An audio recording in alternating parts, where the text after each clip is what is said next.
Commission report published back in the summer of 2004.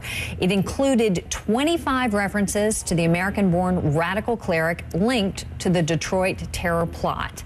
And I want to go point by point through a number of the 9/11 Commission's recommendations and talk a little bit about why they seemingly haven't been addressed. Former Senator Bob Kerrey was a member of the commission. He's joining us now. Fran Townsend served as President George W. Bush's Homeland Security Advisor, and she is a CNN national security contributor joining us as well.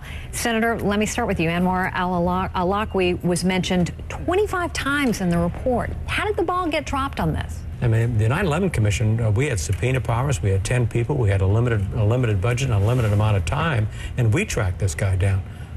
And we sent the information to the Hill, we sent it to the executive branch as well, and it simply wasn't followed up on. The Iranian connection wasn't followed up. There were lots of things that were out there, and we actually deal with it all the time because people are always saying, why didn't you do this, this, and this? And the answer is we went out of business in July 2004 as a consequence of the statute saying that that's when we were shut down. Fran, you were inside the meetings. I mean, what can you share with us about how serious of a threat the government thought al-Awlaki was? I mean, was he a top priority at the time? Campbell, al-Awlaki was a top priority and continues to be to this day, obviously. Tragically, not only has he been implicated in the Christmas Day attempted bombing, but also he was in communication with and praised the activities of Nidal Hasan, the Fort Hood shooter. When I was in government, I made numerous trips, probably half a dozen, over to Yemen and met with President Saleh, pressing him to do more against al-Awlaki. But of course, al-Awlaki comes from a prominent family, prominent tribe, and we were very frustrated by the fact that it was difficult to get any action to follow up out of Yemen. I mean, it wasn't just him. The question is, if he's communicating with somebody in the armed forces in a position of responsibility and potentially a threat to our own soldiers, why didn't we intervene? That's really the question, not what do we do to go to Yemen to try to talk the Yemen president to do something to move against al-Awlaki, but why didn't we move against the individual in the United States that ended up being the shooter? Fran? Look, I mean, yeah, no, I agree. Senator, I agree with you. And in fact, the director of the FBI, Bob Mueller, has asked Bill Webster, a former director of the FBI, former director of the CIA, to look at this issue. I agree with you completely. I think it's clear that the FBI didn't follow up on the al-Awlaki information and should have, and potentially wouldn't have lost the 13 soldiers at Fort Hood. The problem that you have in intelligence oversight, I know I'm obsessed by this thing, but in intelligence oversight, it's different than all other oversight because you have oversight over highly classified things. You don't have the press with the capability of examining what's going on.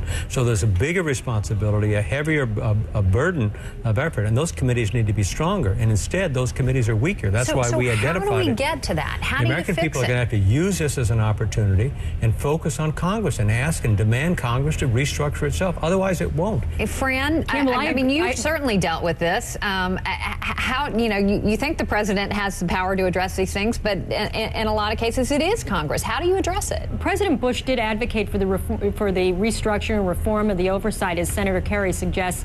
He didn't have both the House and the Senate majorities. President Barack Obama has a unique opportunity here. He can make this a priority. He can work with the leadership in Congress. The Democrats have control both of the House, the Senate, and the White House, and so he's in a unique position to fix this now. Before I let you go, I do want to get to two other issues. Yeah. One, detecting explosives at our airports. This is something that the report addressed specifically. You've been outspoken about it. Why haven't we been able to get our arms or a better handle on that, at least? I simply don't have that answer to the question. I mean, you've got to. This is one where you just got to manage by objective. You got to say we're going to get to. This is where we are now. This is going to cost to get to, because it's basically a technological solution. You've also got the big visa problem, but I'm encouraged by the conversations that have been going on about how to make changes there, because clearly you can't continue with the situation that we've got right now. Let me just clarify. Abdul Muttalib was granted a 2-year student visa, and what you have is, apparently are files keeping track of all these things that aren't interfacing, I guess. Yeah, I mean, you can't put the burden upon TSA and the airlines to solve a problem that's been created by the government itself. This guy should not have been on the plane. Should not have been on the plane. His dad comes in, and a highly reliable witness, and says this kid has become dangerous. And we let him get on the plane because we didn't revoke his visa. That visa should have been revoked immediately and wasn't. And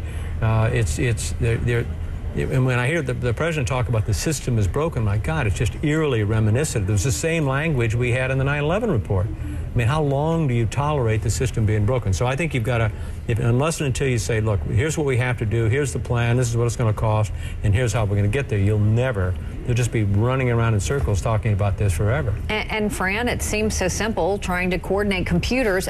Why can't we get this done?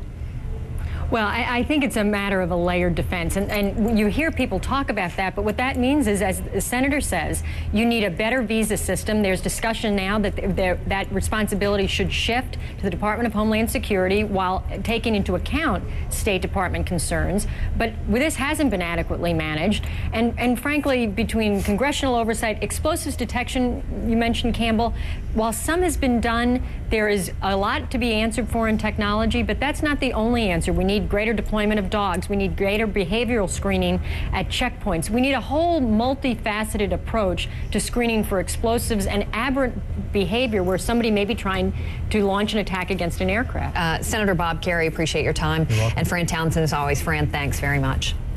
Thank you.